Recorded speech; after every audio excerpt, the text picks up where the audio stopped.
Namaskar dear children.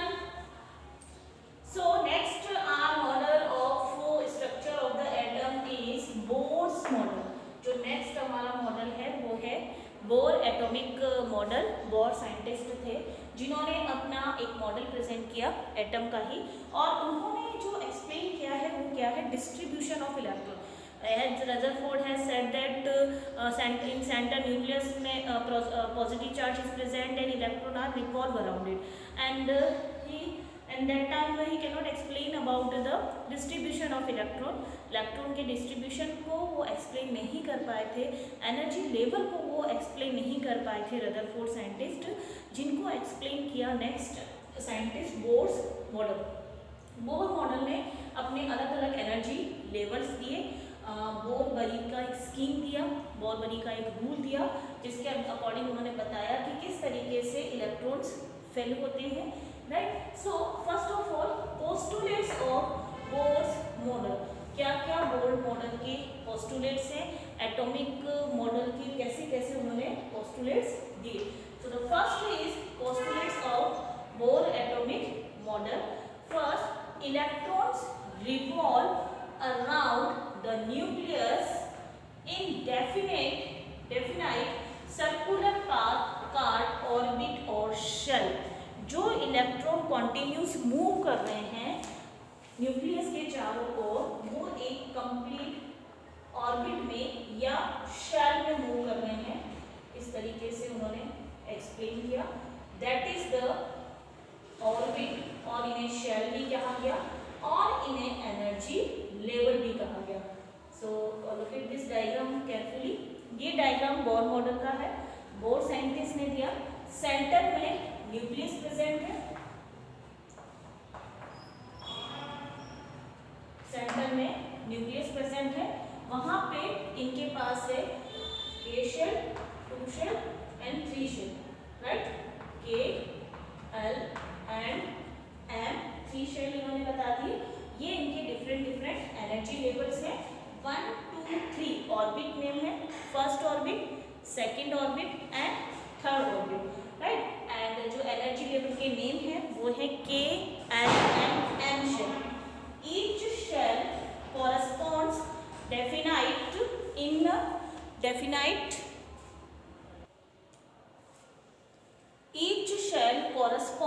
definite energy. These circular orbits are also known as energy shell। ये जो different shells थे इनके different energy levels है, और these circular orbits are also known as energy shell। इन्हें orbits भी कहा गया, listen carefully and watch carefully। इन्हें ऑर्बिट्स भी कहा गया और इन्हें energy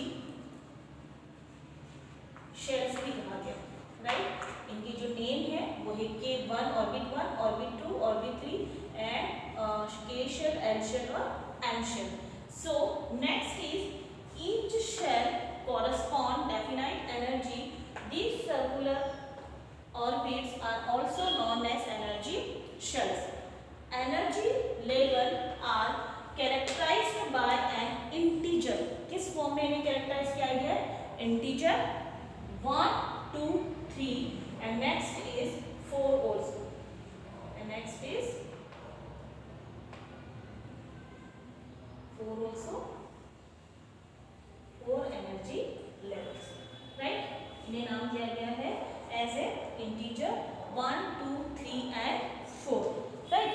so next is orbits in n is also designated, orbits n is also designated 1 2 3 4 designated by K, L, M, N। इन्हें क्या कहा गया?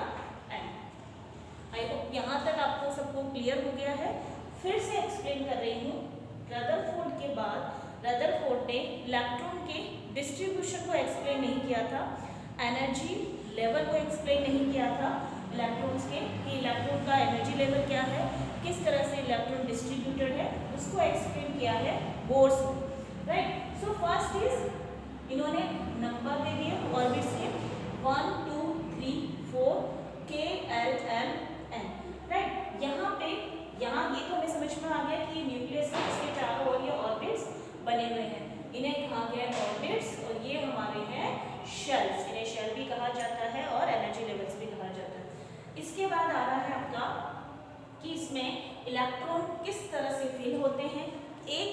में एक शेल में कितने इलेक्ट्रॉन्स होते हैं, किस तरीके से इनका डिस्ट्रीब्यूशन होता है, इलेक्ट्रॉन अरेंजमेंट कैसे होता है एटम का, वो बताया गया बोर एंड बरी स्कीम। इलेक्ट्रॉन अरेंजमेंट जो है वो बोर एंड बरी रूल के थ्रू बताया गया, राइट। क्या रूल था इलेक्ट्रॉन अरेंजमेंट का, बोर एंड बरी रूल का? जो रूल था वो था 2n स्क्वायर। यहाँ पे n जो है, ये जो n है ये है नंबर ऑफ शेल, n जो है नंबर ऑफ शेल, राइट। अब हम वन बाय वन एक एक शेल लेंगे, एक एक ऑर्बिट लेंगे और इसमें फाइंड आउट करेंगे कि इसमें कितने इलेक्ट्रॉन्स आ सकते हैं, राइट। सो द फर्स्ट हमने ले लिया n है n1, k शेल हमारा फर्स्ट है, 2n स्क्वायर है, 2n स्क्वायर यहाँ हमने 2 लिखा और n की जगह क्या लिखेंगे 1, तो ये हो गया 1 का स्क्वायर। 1 का स्क्वायर 1 होता है, 2 multiply 1 2। So first k shell में कितने इलेक्ट्रॉन का डिस्ट्रीब्यूशन हो सकता है, maximum number of electron.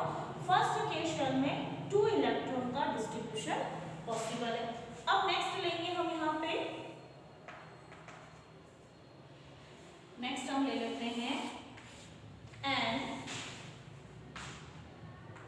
n हमने 2 ले लिया और नेक्स्ट जो n2 है उसका शेल हम इसे l भी लिखते हैं। सो n2 l 2 मल्टीप्लाई 2 का स्क्वायर, 2 का स्क्वायर 4 होता है, सो 2 मल्टीप्लाई 4 8। कितने इलेक्ट्रॉन आ सकते हैं l शेल में? l शेल में आ सकते हैं 8 इलेक्ट्रॉन। इसके बाद है 3, थर्ड वाला है m, थर्ड वाला कौन सा है हमारा m है, सो 2 मल्टीप्लाई 3 का स्क्वायर, 3 मल्टीप्लाई 3 9, सो 2 मल्टीप्लाई 9 18। कितना हो जाएगा 18। कितने इलेक्ट्रॉन आ सकते हैं, कितने इलेक्ट्रॉन आ सकते हैं m शेल में 18। इसके बाद लास्ट है 4 एंड n, सो 4 का स्क्वायर 16, 2 मल्टीप्लाई 16 32। कितने इलेक्ट्रॉन आ सकते हैं 4 में, 4 शेल में या 4 n शेल में 2 n स्क्वायर के according 2 multiply 4 that is the 32। So everyone again carefully watch, this is the electron arrangement table. Electron का अरेंजमेंट कैसे होगा, किस तरह से वो अलग अलग शेल में फिल किए जाएंगे, वो एक्सप्लेन किया था 2n स्क्वायर के अकॉर्डिंग, बोर और बरी स्कीम से। यहाँ पे n वही है जो हमने यहाँ लिए 1 2 3 4, ये 1 2 3 4, 1 2 3 4 एंड ऑर्बिट्स जो है वो है k l m n, orbits जो है k l m n, right. अब यहाँ पे मैक्सिमम नंबर ऑफ इलेक्ट्रॉन है 1 है, 2n स्क्वायर है, 2 मल्टीप्लाई 1 का स्क्वायर इक्वल टू 2। इसके बाद 2l क्या है 2 है, 2 मल्टीप्लाई 2 का स्क्वायर, 2 मल्टीप्लाई 4 8 हो गया।